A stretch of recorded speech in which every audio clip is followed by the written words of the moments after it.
everyone, thank you for stopping by. If you're new here, my name is Alicia and I'll be teaching you how to cook from the beginning, like everything you need to know. If you haven't as yet, please subscribe, turn on the notification bell, and like and comment. I like to get your interaction, so you can always message me, DM me on Instagram, TikTok, or comment and leave me a message. All my tags are Pescatarian Genius, so no hassle, just Pescatarian Genius. All right, so today we'll be discussing flavor profiles, and flavor profiles are basically the things that make up your meal. So you may think something is supposed to taste one way, but then once you put the correct seasoning and flavors in it, then you're really going to be like, okay, well, wow, this is what I'm supposed to be using this whole time. Like, for example, you're getting ready to cook Italian. What group of seasoning do you put in Italian?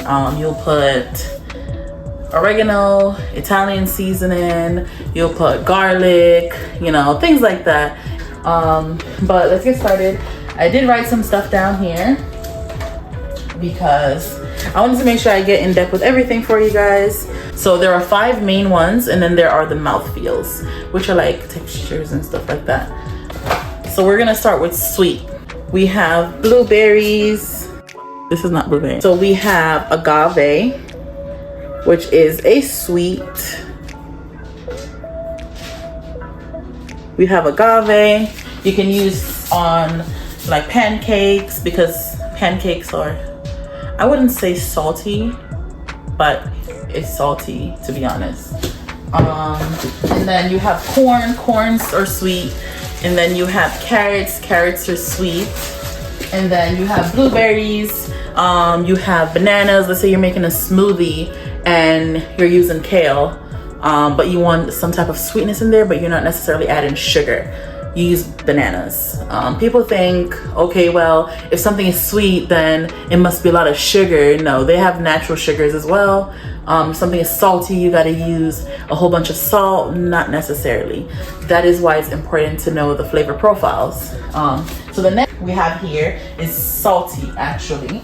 So for salty, you can use Parmesan cheese, fish seasoning. A lot of the seasoning they sell in the store, they're full of salt, and just because it's on the shelf doesn't mean it's seasoning. Salt does not make up seasoning, although without salt things are considered unseasoned, if that makes sense, because salt brings out the flavor in everything, but you don't have to use salt. So you can use fish seasoning, you can use Parmesan cheese if you're making something cheesy. I didn't have soy sauce because I don't really use soy sauce, but soy sauce, you can use soy sauce to make things salty. Worcestershire sauce, you can also use Worcester, or in Boston they call it Worcester. You can use Worcestershire sauce and make your thing salty with that.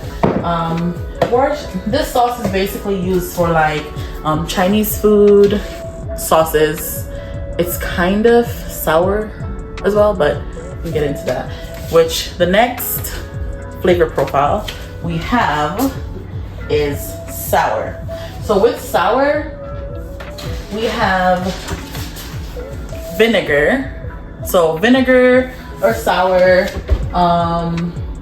Citrus is sour, limes, lemons are sour, things like that.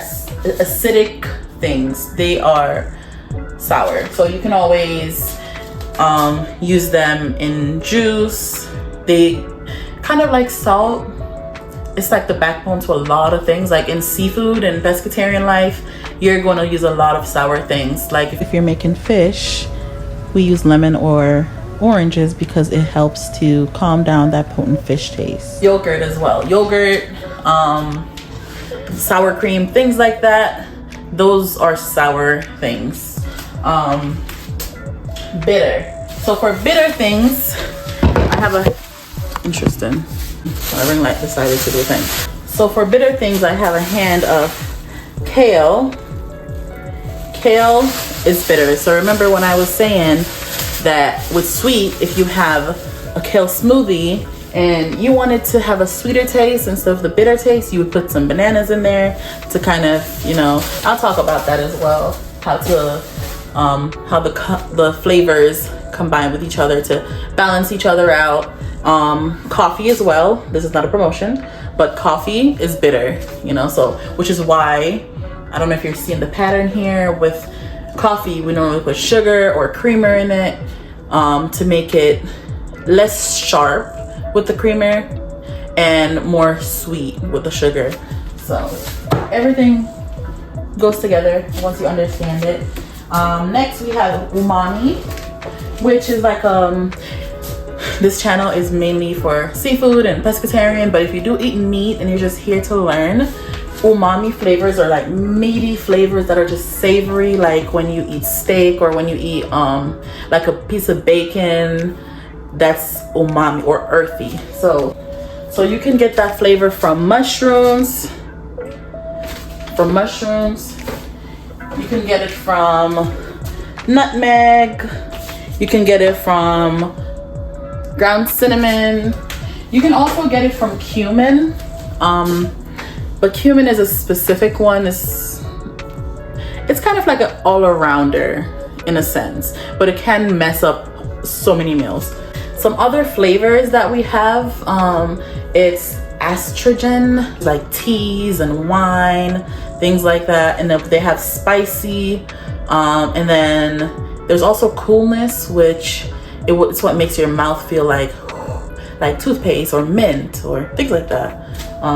Those are a part of them. They're not mainly used in like just the 5 main ones, but they are a part of them as well. So let's talk about combination. You see it every day. You're trying to know how to cook something, but you're like, wow, I don't know what goes with what. I got you. So for example, it's pretty simple, but if you don't think about it, you know, you're like, okay, well, but then there's some people that that don't go with that. It's kind of like that. So if you have something like peanut butter, it's salty, right? You would put jelly with it. Simple.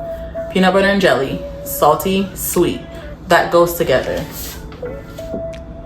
Now if you have something like jelly, you wouldn't put a lime mix or anything with it because it's two completely different flavor. I'm gonna go ahead and put something up here, right over here. It's going to be like a graph. It shows you what directs what.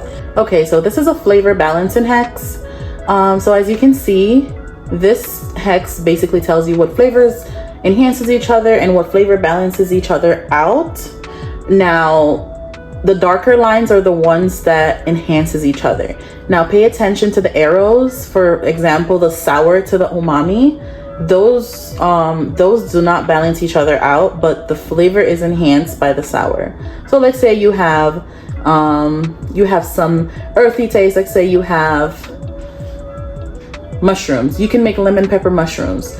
That would be good. That tastes good. But if it's the other way around, the umami will win and it will not be a very pleasant taste. So sour also enhances the flavor of salt, but salt does not enhance or balance sour. For example, with fish, you have fish is normally salty. You can always put lemon on fish because it'll taste good. But if you overpower it with salt, it's not good, you know? But then if you go up top and see salty and sweet, those two things balances each other out. If you put both of those together, it's gonna be really good. You know, the lines are thin. You can see that you have sour and spicy. The sour balances the spicy. Umami and bitter, those balances each other out. Sweet and sour balances each other out. You know, you have sweet and sour foods, you have sweet and spicy food. You also have sweet and bitter. Now, bitter doesn't necessarily mean completely bitter. If you put something sweet, if you're making coffee and you have the creamer and the sugar, you can always put that together because it balances each other out. It's really good together. Salty and bitter also balances each other out. So you can just tell by this graph, whatever balances each other out, what enhances each other, what doesn't go well together, you know. So just keep that in mind when you're making your next meal. Now, as far as creamy textures go, you can get, my favorite go-to is it's heavy whipping cream. I love heavy whipping cream. You can get cream cheese. You can use butter. Believe it or not, butter is a good thing to make stuff creamy. It's also salty, it's also sweet, so it just depends on what butter you get. Milk, things like that. As far as mouthfeel, that's more like textures. So I have a thing with textures, and a lot of people has a thing with textures. You know, like when you have, and I do like it now, but before I was like, let me show you. Chia seeds. I could not for the life of me use chia seeds. I have to mix this with something like, there's a drink that I really love. It's dragon fruit. So it's dragon fruit with lemon. Okay, so dragon fruit is sweet, kind of. Lemon is sour, and then this doesn't really have a taste, but when you put it in there, all of that just, I don't know, it just works well. But I like it. The chia seed, I make chia pudding. I would put something sweet. I realize the sweetness really helps me like this, you know. Kind of ignore the texture, but things that are like oysters, for example, those are texture things. Oysters are actually umami as well because it's earthy. Like, the more you know and learn about these flavor profiles, the better your food will taste. Like I said in the beginning, you're gonna sit here and think, okay, well, this is supposed to taste like this, but when you actually start using the right seasonings, you're gonna be mind blown. You're gonna be like, wow, interesting, you know. And I know everyone uses like garlic powder and onion powder on things, but they don't really know why they're using it. It just tastes good. I mean, that's okay, you know, it's gonna taste good if you just throw everything together, but why not know what really goes with each other so you can actually get the best food experience, you know? Like with the garlic powder, that's the behind the scenes flavor, I like to call it. Onion powder is front of the house, you know? So onion powder is front of the house. You're gonna taste it almost immediately when you eat, in opposed to garlic powder, that's behind the house, back of the house. You're gonna taste that later on. Like, next time you eat, cook with both of them if you want to, or separately, and let me know if you taste what I'm talking about. That is it for this video. Thank you so much for tuning in. I'm going to be going more in depth with like seasoning profiles. Those, what I just said, those are just the main flavor profiles that restaurants and that culinarians use, and just overall to make your food taste better, make you have a better food experience. You know, you see everyone putting everything together and they're not really using the right seasonings. Yeah, it tastes well, but they don't get the right food experience, you know. So let me know what you think in the comment. Let me know if you knew any of these prior, and yeah, always reach out to me. You can always communicate with me. I'm here. Let me know what you think, and thank you for watching.